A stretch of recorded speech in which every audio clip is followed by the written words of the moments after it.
spiritual side. Now here's the third part. The mental side. Part of this personal development challenge is to develop mentally. Learn, study, grow, change. It's what schooling is all about. And the human development takes time, incredible amounts of time. That's why we've taken the time for this seminar. It just takes time. Some things you can't cover in a 20-minute speech. You can't cover in a little 5-minute talk. It takes time. For humans, it seems like more time than any other life form, human beings. The little wildebeest in Africa. Guess how much time it's got as soon as it's born to be able to run with the pack so it doesn't get eaten by the lions? Guess how much time it's got? A few minutes. As soon as the little wildebeest is born, tries to stand up, falls down. Its mother nudges it, gets it to stand back up, falls back down. Finally, on little shaky legs, it tries to nurse. Mother pushes it away. She moves away, so it can't nurse. Why? You can't nurse now. You've got to develop some strength now. The lions, the lions, the lions. Falls down, gets back up, tries to nurse. Mother pushes it away. No. You got to get these legs strong. How much time have we got? Not much time. Mama wildebeest says, not much time. Not hours, not days, minutes. Wow. But the human baby, wow. After 16 years, we're not sure. Right? Unbelievable amount of time it takes. So it does take time for personal development. It does take time for spiritual development, physical development. But here's also what takes time, and that's your mental development. Feeding the mind. Nourishing the mind. Some people read so little, they got rickets of the mind. They couldn't give you a good, strong argument as to their own personal beliefs. Here's one of the challenges we've got as parents. And that is to get our kids ready to debate the major life issues of the 90s. They've got to get ready to debate. We've spent this last couple of decades debating communism. Communism taught capital belongs in the hands of the state. We've been teaching, no, capital belongs in the hands of the people. Communism taught people are too dumb and stupid to know what to do with capital. You've got to take capital away from all the dumb, stupid people and give it to the all-knowing, all-wise state. And let the state run everything and let the people meekly show up for their work assignment. All glory to the state, communism taught. Kid says, well, is that right? No, all glory to the people. Let the state be the servant of its people, not the people be the servant of the state.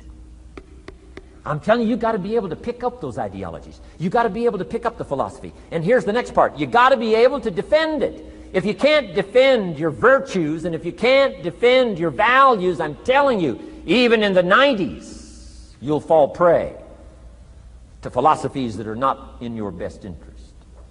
And we've got to help our teenagers, we've got to help our kids especially to be able to debate the major life issues, the political issues and the social issues, and the religious issues and the spiritual issues and the nutritional issues and the economic issues and all of the rest of the issues that are valuable for us to build the kind of equities we want. You got to get yourself ready. And one of the ways you got to get ready is not just physical and not just spiritual. You got to get ready mentally. And this is where Shof went to work on me, to be ready mentally, to develop the philosophy and also be able to defend your virtues and your values. Let's go through it. You need a good library. Shof got me started on my library. Here's one of the books he recommended. Think and Grow Rich by Napoleon Hill. Think and Grow Rich.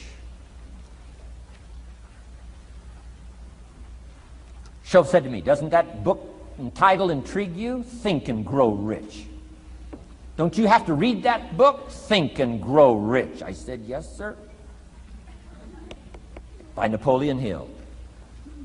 I went and found that book in a used bookstore. That's where I had to start. in a used bookstore. I paid less than 50 cents for it. I've still got it. It's one of the rare hardback covers. Think and Grow Rich by Napoleon Hill. Wow, Schoaf was right. Get a library started. It'll change your life. Any home over $200,000 has got a library. Why do you suppose that is? Wouldn't that make you curious? How come every home over $200,000 has got a library? Does that tell you something? Does that educate you at all? You say, well, I can't afford a $200,000 home. It doesn't matter what size home. Take your present apartment, clean out a closet, call it your library, and start acting intelligent. And start this process like I did. Start developing a library. Here's what your library needs to show: that you're a serious student of health and life, spirituality, culture, uniqueness, sophistication, economics, prosperity, productivity, sales, management, skills, values of all kinds. Let your library show you're a serious student. Don't be casual in learning. Don't be lazy in learning. Information is the key. Okay. Learning is the beginning of wealth. Learning is the beginning of health. Learning is the beginning of prosperity. Learning is the beginning of democracy, the beginning of freedom. All values, all virtues start with the learning process. So don't be lazy in learning. Don't be lazy in gathering the library that'll teach you and instruct you. And I got that book, Think and Grow Rich. Some of the ideas in that book inspired me no end, helped me to change my life. Now, it's got some weird stuff in it. You know, it's got some weird stuff. Napoleon was weird, so you gotta separate out a little of this weird stuff. But you can do that. You can separate out the weird stuff, okay? Unless you're weird, just do the weird stuff. Anyway, remember, don't be a follower, be a student. That's the key to all books. Don't be a follower, be a student. Okay. Another book he recommended. Help Me Become Financially Independent. We're going to cover that before we finish this afternoon. The book was entitled The Richest Man in Babylon. The Richest Man in Babylon by George Clason, C-L-A-S-O-N. This little book, The Richest Man in Babylon, I use it as a textbook teaching teenagers how to be rich by 40, living in America. 35 if you're extra bright. Much sooner if you find a unique opportunity. I got rich by the time I was 31, didn't wait till 35. If you find a unique opportunity. So we'll get into that after we come back from our next break. Richest Man in Babylon. Get your library started. Here are some key sections to put in your library called mental food. In fact, we call it food for thought. It's so important to nourish the mind, not just the body, but nourish the mind. Key phrase. Now it needs to be well balanced. You can't live on mental candy. Somebody says, well, I just read this positive stuff. That's too second grade. You've got to get out of second grade. You can't just be inspired. You've got to be taught. You can't just be inspired. You've got to be educated. Key. Here's a good book. It's called How to Read a Book. Good title. How to Read a Book by Mortimer Adler. In this book, How to Read a Book, Mortimer, you know, is the chief editor of the new Encyclopedia Britannica. A good set of books, right, to have in your library. The Encyclopedia Britannica, chief editor, Mortimer Adler. He's in his 80s. He's still active, still writing books. I've got several of his books. The 6 Great Ideas, a lot of books. Mortimer Adler. But he wrote this book, How to Read a Book. Now, in this book, How to Read a Book, not only does he give you some good suggestions on how to get the most out of a book. It's one thing to read it, it's another thing to get the best out of it. He'll give you some techniques on how to get the best out of a book. It's very good. But here's what's also in his book, How to Read a Book, a list of what he calls the best writings ever written. The best writings ever written. I've used it as a centerpiece for my library. So I'm just asking you, take a look. If it suits you, fine. If it doesn't suit you, hey, keep looking till you find something to suit you. but well balanced. Let me give you some of that balance. Number one, history. We've all got to have a sense of history. American history, national history, international history, family history, political history. We all need a sense of history. Shortest history lesson, opportunity mixed with difficulty. No matter how far back you go, 1,000 years ago, 2,000 years ago, 3,000, 4,000 years ago, I'm telling you, it all reads the same. Once you understand the thread that it isn't going to change, then what's going to change for my life? Answer, looks like I'm going to have to change. History helps us to understand how it is, what there is to work with, seed, soil, sunshine, rain, and what human beings have done with it in the past. And how many of them have, like I did by age 25, they have messed up.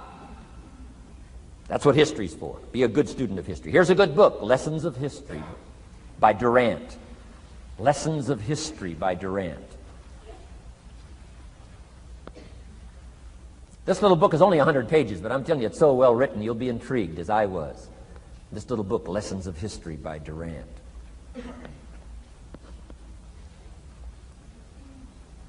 Next is philosophy. Durant also wrote a good book on philosophy. The Story of Philosophy. It's got a good rundown of the key philosophers of the last several hundred years, what they taught and some of the lives they lived. You might find it a little difficult, but hey, you can't just read the easy stuff. Key phrase to add here in parentheses, don't just read the easy stuff. You won't grow. You won't change. You won't develop. Tackle the more difficult stuff.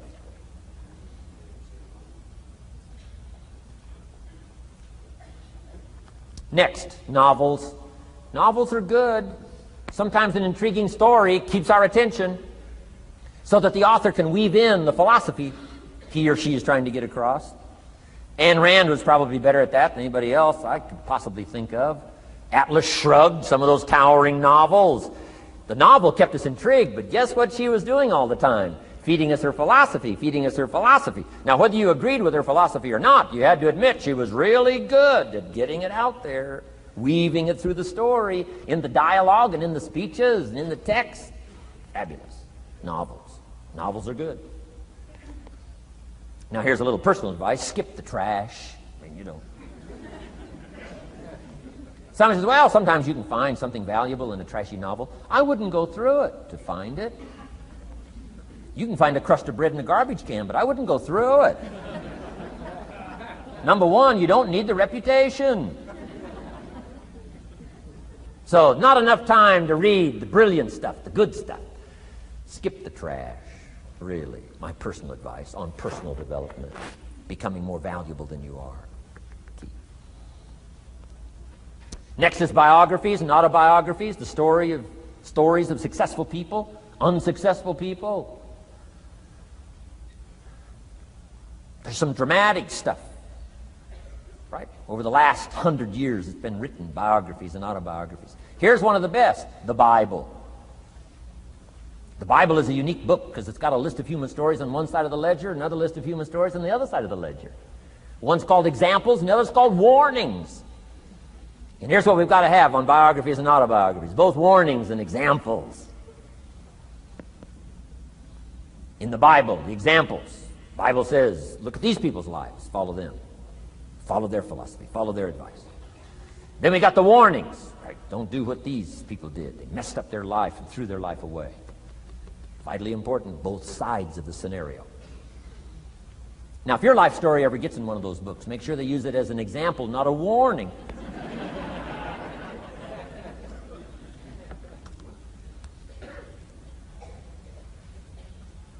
Also, we need balance, both sides, balance, good and evil, biographies, autobiographies.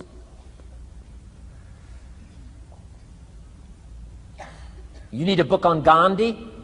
You need a book on Hitler. One to illustrate how high a human being can go, and the other one to illustrate what? How low and despicable a human being can become. We need both sides of the scenario. Next, accounting Got to have a little, at least primary view of accounting. Kids have got to start learning the difference between a debit and a credit.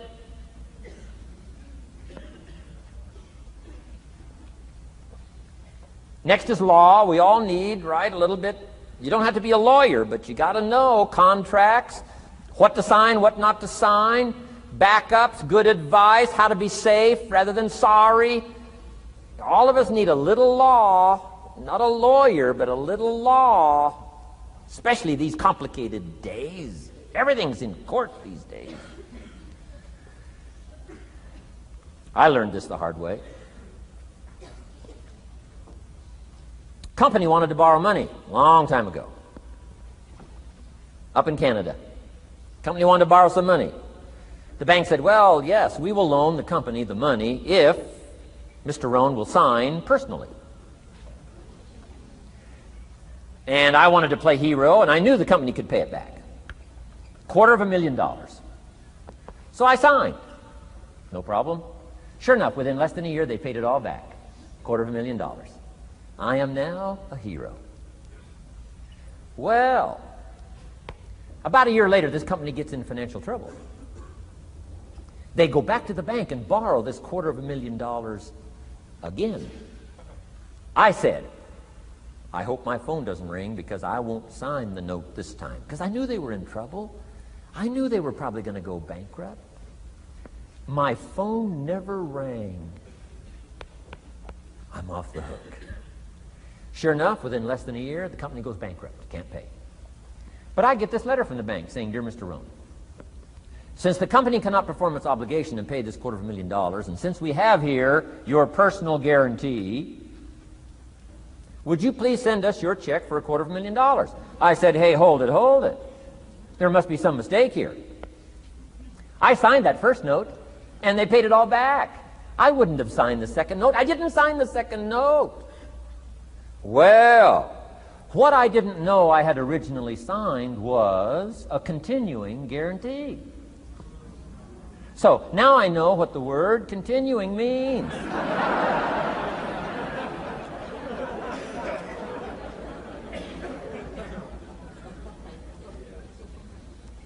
I'm asking you to study a little law, know what to sign, know how to defend yourself, right?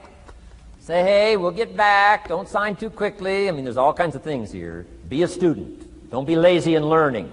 How to defend as well as nourish. How to grow as well as take care of your enemies. You got to learn. Let your library indicate that you're a serious student about personal relationships with your family, gifts and skills, economics, and all the rest. Here's the next one. Economics. We're going to study that when we come back from our break. Economics. We're going to cover, especially for the kids today, how to become financially independent. We're going to let the adults listen. I've been teaching kids for the last 18, 19 years how to be rich by 40, 35 if you're extra bright. Most kids think they're extra bright. They go for 35. Or much sooner if you find a unique opportunity. We're going to get into that. Be a student of economics. Next, culture, sophistication. Don't leave that out of your life. Culture, sophistication. Culture is part of the fabric of the nation. Culture is what makes us different than dogs and animals. Culture is what makes us different from the barbarians. Culture, sophistication. Be a student of the dance and the art and the music and all the rest of those extraordinary human values that are possible for us all to participate in as well as to enjoy. Be a student of culture. And the last one is spirituality.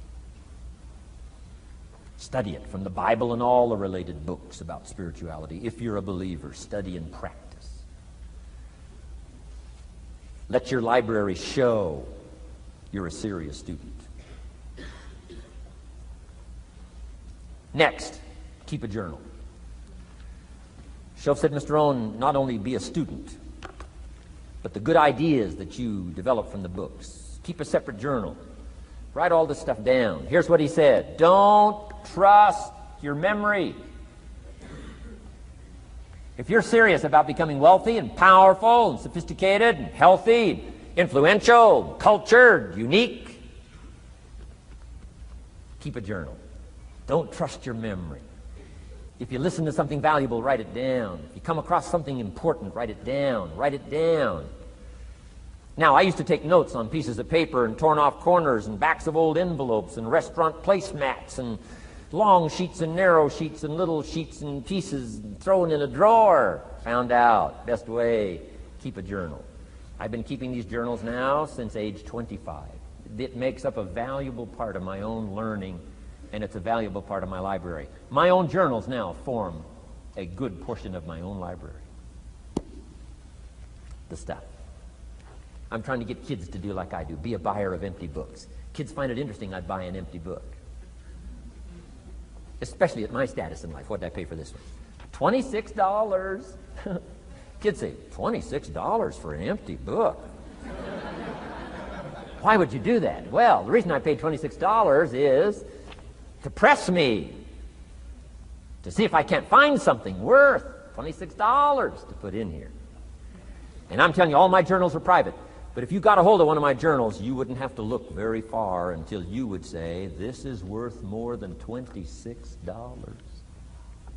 I must admit, if you got a glimpse of Mr. Rohn's journals, you'd have to say he is a serious student. Not just committed to his craft, but committed to life, committed to skills, committed to learning, to see what I can do with seed and soil and sunshine and rain and miracle and possibilities and turn it into equities of life and treasure, family relationships, enterprise, sales, management, gifts galore, everything you want, all available, especially in America. I'm asking you, keep a journal. I call it one of the three treasures to leave behind. Let me give you that. One of the three treasures to leave behind. Number one is your pictures. Take a lot of pictures. Did you ever look back, right? 2 or 3 generations, just a handful of photographs way back there. Wouldn't it be something if there was album after album, thousands of pictures to help tell the story? A picture's worth 1,000 words. Don't be lazy in capturing the event. How long does it take to capture the event? A fraction of a second. How long does it take to miss the event? A fraction of a second. Errors in judgment or disciplines. Take lots of pictures. Help tell the story. Click, click, got it. Click, click, got it. Keep. I go to Taiwan to lecture. Taipei, Taiwan. Grand Hotel. Neat place to do a weekend seminar. I got 1,000 students. Guess how many cameras? 1,000 cameras. They all bring their cameras. They wouldn't miss the event, take pictures. Takes me more time to take pictures than it does to do the lectures. Here's my new American friend. Here's my new American friend. Click, click, save it. Got it. 1,000 words, each one. What a scenario. Don't miss the pictures. When you're gone, one of the things to leave behind, the treasure in picture as well as in words. Keep. Next, your library. The library that you gathered, that taught you, that instructed you, that helped you to defend your ideals, that helped you to develop a philosophy, that helped you to become wealthy and powerful and healthy and sophisticated and unique. The library that helped you conquer some disease, the library that helped you to conquer poverty, the library that caused you to walk away from the ghetto, the library, the books that instructed you, fed your mind and fed your soul. Leave your library behind. One of the greatest gifts you can leave behind is your library. Stepping stones out of the darkness into the light. Your library. So leave your books behind. Your books will be more valuable than your couch. Your books, your books, your books. And third is your journals. The ideas that you picked up. The notes you took at seminars like this. Wherever you found an occasion to gather something valuable and put it in here so you could go back over it and go back over it. Repetition is the mother of skill. Read it one more time. Learn it one more time. See if you can digest it one more time. Let it coach you one more time. Let it teach you one more time. Let it inspire you one more time. Words are inspirational. The lyrics of a song. And not just read it once. That's why we put our stuff on cassettes so you can go through it again and again and again. If you hear a beautiful song that does something to you, you don't say, well, that's enough. Don't need to hear that again. No. Wouldn't you want to hear it again, hear it again, hear it again? Let it instruct you. Let it feed you. Let it teach you. Take you on wings of emotional journeys. Wouldn't you want to do that again? The answer is yes. That's what's so important. And here's what's important. One of the things to leave behind, that's your journals. All the stuff you took the meticulous time to gather. One of the greatest proofs that you're a serious student. Taking pictures, that's pretty easy. Buying a book at a bookstore, that's pretty easy. Here's one that's a little more challenging. Be student enough of your own life and your own future and your own destiny. Be student enough to take the time to keep the notes and keep the journal. You'll be so glad you did. What a treasure to leave behind when you go. Your journals. Wow. I wouldn't be without mine now. I'm in Carmel, California, one of my favorite places. It's where I wrote my first book called Seasons of Life. I went to this little church one Sunday morning. First time I'd been there. Little small church, I don't know, 150 people. Classic sermon that morning. Classic sermon.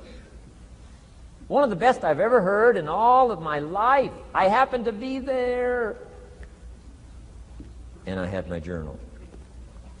While this sermon is going on, I can't believe it was so precise, it was so unique, it was so powerful. And I've got my journal, and I'm taking notes. Taking notes of this classic sermon. Guess how many other people were taking notes? Approximately, guess. How many do you suppose? It looked like, best as I could tell, I'm the only one taking notes of this classic sermon. Now, since I'm a stranger there, and it's the first time I've been there, and I'm taking these notes, people started looking, who is he and what's he doing? I started feeling just a little bit uncomfortable. But I'm still writing. Now I'm feeling kind of like a spy, right? I could hear some of them say, he's going to get out of here with some of this stuff. And I did. I'm the guy that walked away with the stuff. I'm asking you to be no less sincere and be no less committed to the advancement of your philosophy, the set of the sail. Talk about have your best year ever this year, and then get ready for next year, your very best year ever, and they'll start being the best year after year. If you'll commit yourself to some of this simple stuff called personal development, start with a walk around the block. Start with the refinement of your philosophy. Start with the teaching of your own fabulous mind, where all the answers are. I can only give you a few answers from my own experience. The rest of all the magical answers are within the confines of your own mind. But it takes the books, it takes the cassettes, it takes the videos, personal conversation, sermons, lyrics from songs, dialogue from the movie. Let your heart be stirred by words. Find ways to capture. Part of your personal development quest.